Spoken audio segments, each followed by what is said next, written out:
your love, oh, oh. Don't you leave my way, giving me your heart, oh. I don't colo, giving me panado, giving me your heart, oh.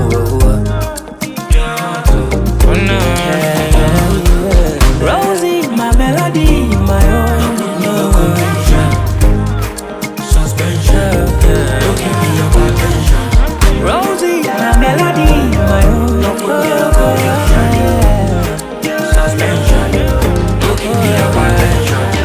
Have you forgotten? You got the finest body. Keep them talking. You go the hot till the kingdom come. Yeah. You want to copy? You do my finest work.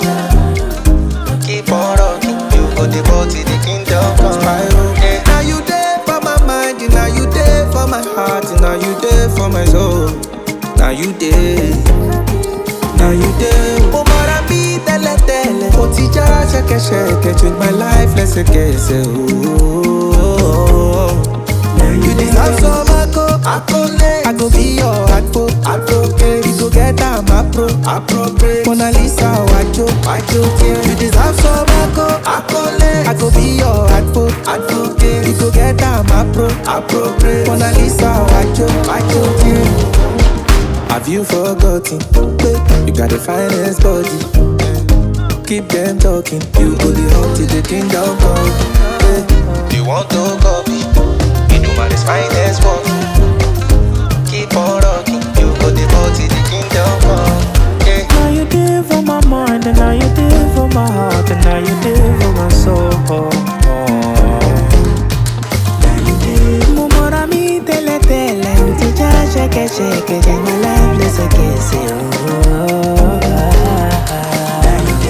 Now you there for my heart, and now you there for my mind.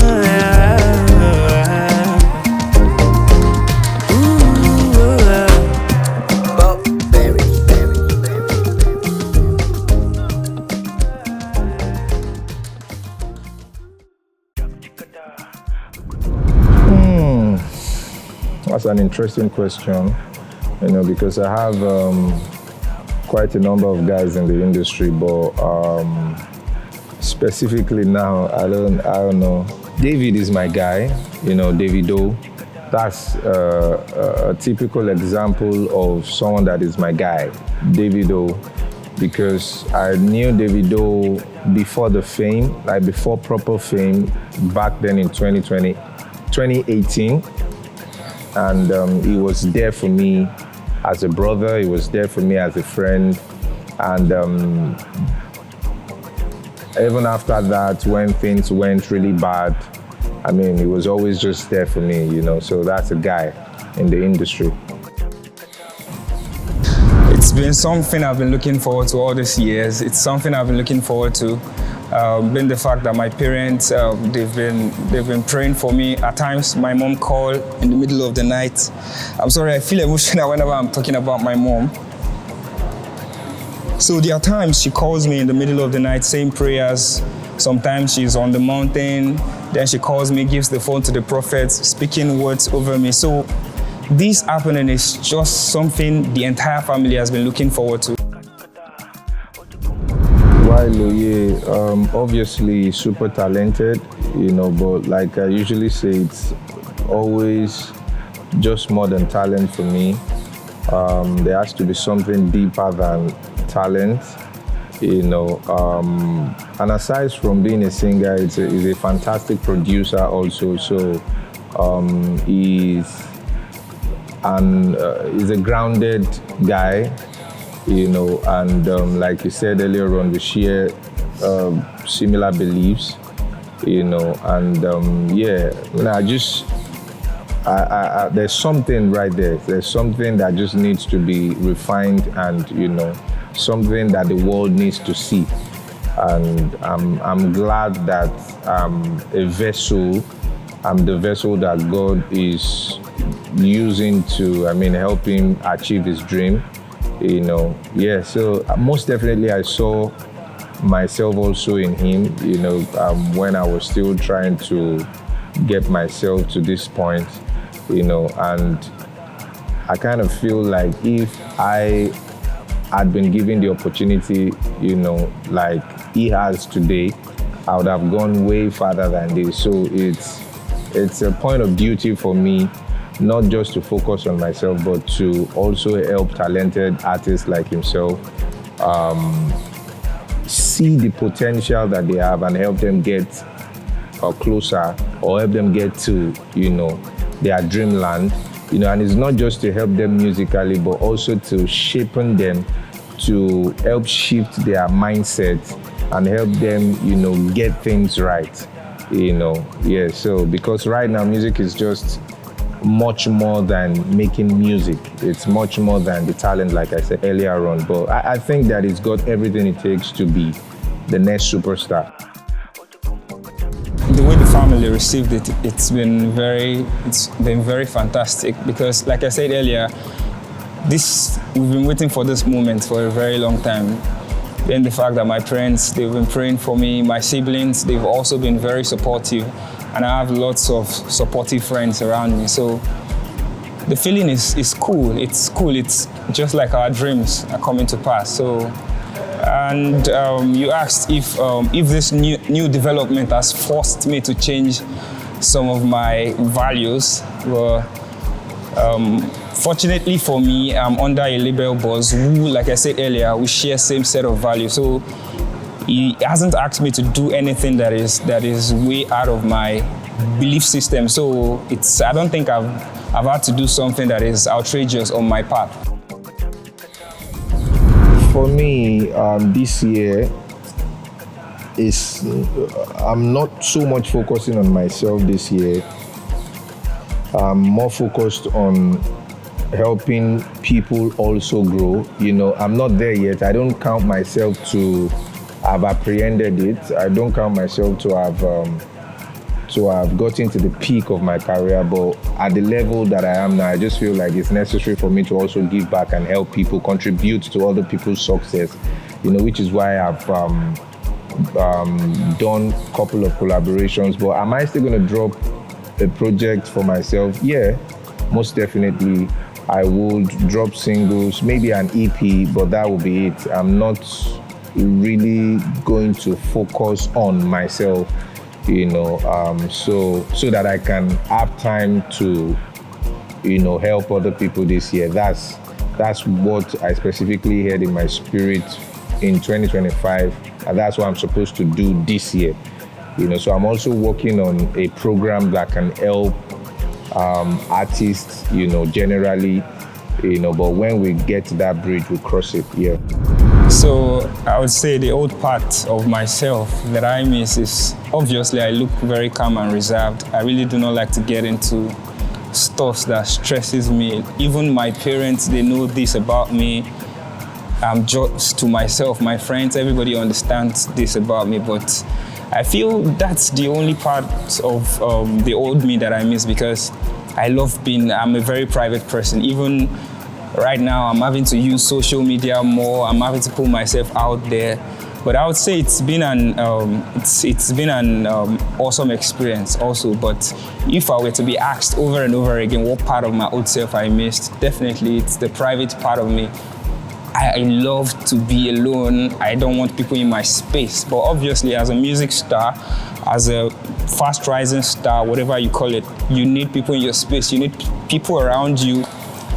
You can't be private anymore. So that's really what I have to say about that. I mean, it comes with its own disadvantages, because if you're going to stand for Christ, most definitely it's going to come with tribulations, so there will definitely be segregation from people in the industry. Not everyone is my friend, for example. Not everyone wants to hang around me, but that's cool also. So I've just been able to manage my relationships in the industry, but has it actually really affected me? I wouldn't say that. I would say it's what has also aided me, it has aided me in the sense that my belief systems, the fact that I make clean music has like given me like a niche in the industry, because there are certain events that you want to do and you're looking for clean music, you know that we are not so much, you have to call a Spyro, a Johnny Drill, or who else? We don't have much people doing clean music in my industry, so it's an advantage for me because I've made a lot of money from actually being an artist that makes clean music. So I wouldn't say I've been affected much. The only thing that I would particularly say, which is not a problem, is just the fact that I'm not close with everyone. I'm not in contact or personal relationship with everyone, which is fine. It's a deep subject. I don't think we have the time to delve into it properly. But honestly, I'm an R&B guy, right from time. But coming into the industry, I had to understand that, you have to, if you're catering to the people, you have to understand what the people want, and you have to find a way to give it to them, because that's your talent is not just for yourself; it's also for you to make profit. So I'm an R&B guy. I love to do R&B. That's me. I used to play the guitar very well, and I would sing, but I realized that, man, you just have to understand how the industry works. Not necessarily conforming, but finding a balance and finding a way to be authentic and at the same time cater to the needs of your audience. So it's dicey. So I wouldn't say that the industry doesn't reward authenticity, but what I would say is the industry rewards familiar authenticity. So they need to understand you first of all for them to be able to reward you. So if your authenticity is not getting you to a point where they can understand you and they can relate with you, then you ain't gonna get no reward for it, and it's crazy because even your authenticity needs a lot of finance. If you're authentic and you have a strange sound, you're still gonna need like a lot of financing to get it out there. So I think let's leave it at that, because it's quite a subject that is diverse. So I know I don't look like it. I don't look like someone who is physical, but I was a footballer. My uncle played for Nigeria. My dad was a footballer as well. So I was born into a footballing family. So I've traveled to different parts of the world to play football. So if music didn't work, I would have continued my football. I love playing football, and I'm very good at it, must tell you. So that's it. Can be very funny. Can be very funny when I want to be, and very, very playful. I'm talented in playing. A message to my fans. I think my number one fan are my parents, and I would like to first of all thank my mother. I really love my mom. There are times she comes to me, Ayo, so she's been a very great support system. My dad as well, calling me every time, because my dad is not around, he's in the north, and he does well by calling me, even giving me musical ideas. The last one, he was telling me, bro, you need to do something for the Igbo folks, this, that. So I thought it's needful for me to give a shout out to my parents first. They've been awesome. They've been really, really awesome. And talking about this is making me feel more emotional, because it's very rare to have parents like that who support your music dreams in Africa or in Nigeria, for a case study. So it's really been it's. I just thank God for them. I thank God for my parents. I thank God for my mom. Can I even kneel for them, please? Thank you, mommy. Thank you, daddy. You are the best. So for my fans, generally, I think I'm building an army of really great humans who understand the dexterity and the sonority of music, and it's something I have visualized right from time. I think I'm building an army of really, really committed fans, and I'm promising I'm going to be dropping some very unique, that's what I can say, very unique and dynamic sound. And lastly, I'm going to say you guys are supercalifragilisticexpialidocious. Thank you. This is Phlow.